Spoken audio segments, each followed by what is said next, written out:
Allies have won a vital diplomatic and economic victory. Turkey has severed relations with Germany.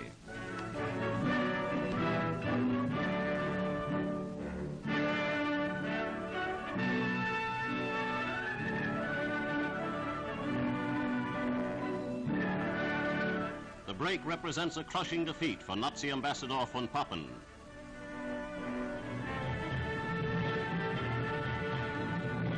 First, the Turks built up their army and made certain its strength was not lost on the German emissary. Repercussions of Turkey's decision were felt immediately in Hitler's satellite countries. Most of them are reconsidering their puppet allegiance to Berlin. At Andana, Prime Minister Churchill urged Turkey to throw her lot with the Allies. His efforts, along with those of the United States, have finally borne fruit. Germany has lost another source of desperately needed supplies.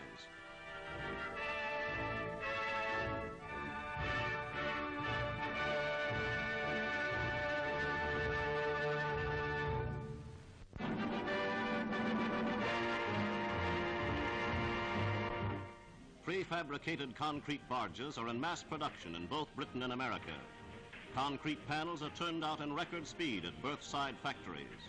A vibrator maturing process makes the concrete 3 times its normal strength.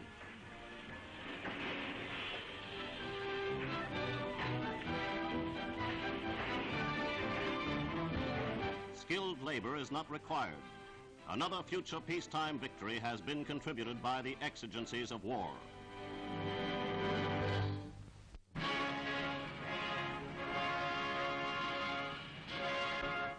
In acknowledgement of their many successes, General Charles de Gaulle inspected his troops in Italy and paid a visit to the Vatican.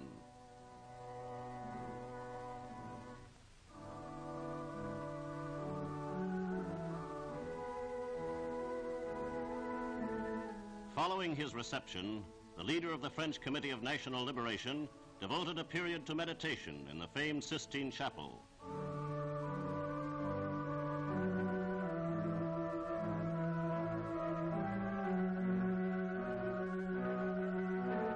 After a tour of the stately Vatican halls, the French commander was received in private audience by Pope Pius. He voiced his deep appreciation for the interest the pontiff has expressed for the welfare and future of France.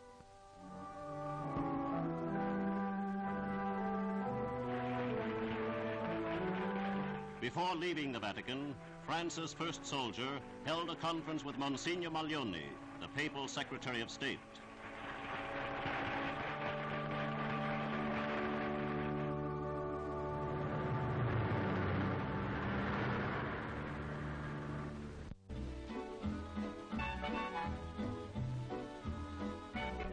The town of Fedala in French Morocco is first to see the United Nations Relief and Rehabilitation Association in action.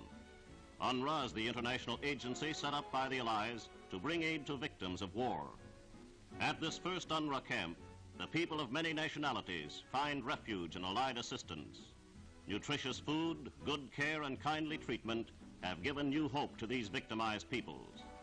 Simple, constructive work is provided, and everyone helps to the best of his strength and skill.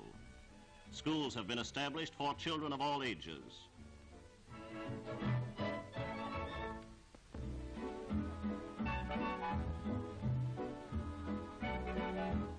Throughout the war-torn world, UNRRA is prepared to meet the manifold problems of rehabilitation that must come with a peace. Limited stocks of supplies already have been accumulated, and others will be available as the need arises. Thousands of trained men and women are preparing to tackle the tremendous job that lies ahead. The Allies are not only winning the war, but are looking to the days of peace and reconstruction that lie ahead.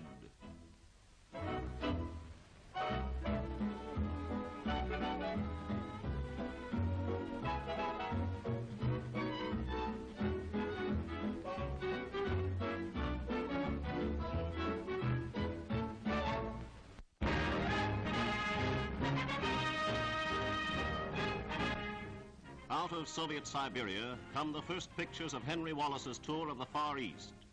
On a special mission for President Roosevelt, the United States Vice President inspects Siberia's vast collective farms.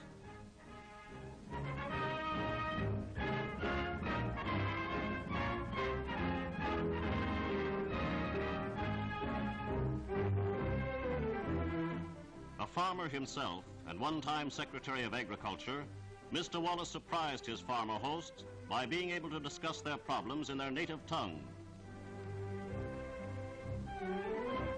Here he has shown endless Soviet agricultural experiments and expressed admiration for the Soviet farmer's ingenuity deep inside remote Siberia.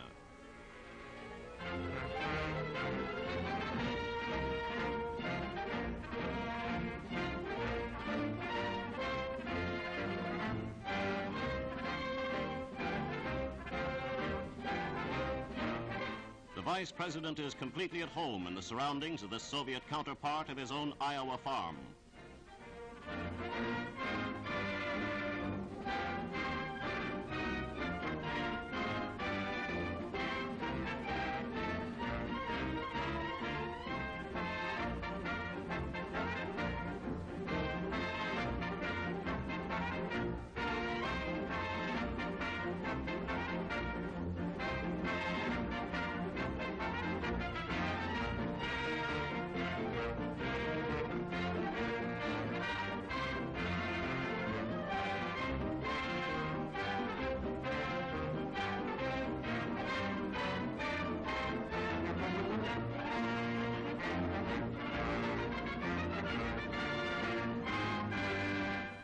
Before leaving for China to continue his tour, the American statesman collected 43 kinds of grass seed, machine tools, and technical data on Siberia's community projects.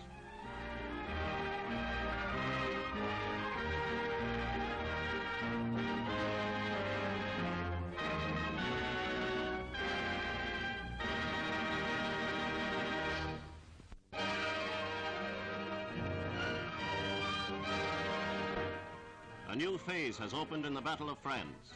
Open warfare is the order of the day. The British sector in Normandy has burst wide open. The Americans are mopping up in Brittany and driving east toward Paris. The Nazi left flank is totally disorganized and unprotected, practically at the mercy of the Allied armored divisions threatening to envelop it.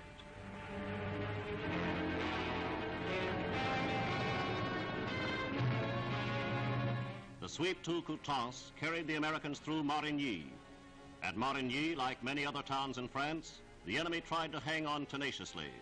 The Allies had no choice but to drive them out by sheer firepower. Inhabitants were left temporarily homeless, and like all the towns occupied by the Allies, this one too will be rehabilitated as quickly as possible. This church, converted into a fortress by the Nazis, had to be dealt with as such. But temporary destruction is a small price to pay for liberation from Nazi tyranny. Here is 1940 in reverse. Not even the Nazi blitzkrieg into France matches the spectacular speed with which the Americans are now advancing. So great is the impetus that the news necessarily has been far behind the actual advances. The town of Coutances too is battle-scarred as General Bradley's men march in. But siege operations are almost over. Now undamaged towns are being evacuated by the Nazis, one after the other.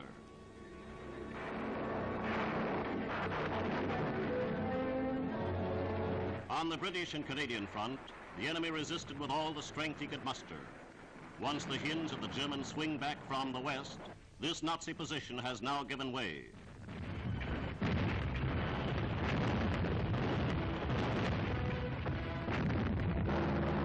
Allied heavy bombers are on hand almost daily, striking the enemy with paralyzing effect.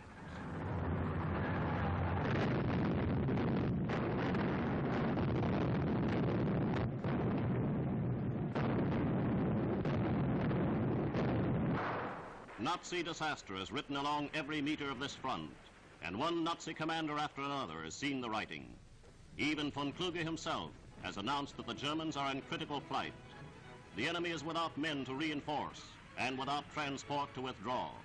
There is only one choice left, to make his stand, his last stand, here and now. Already 200,000 German soldiers have made no stand at all. They chose the only sensible way out. They chose surrender.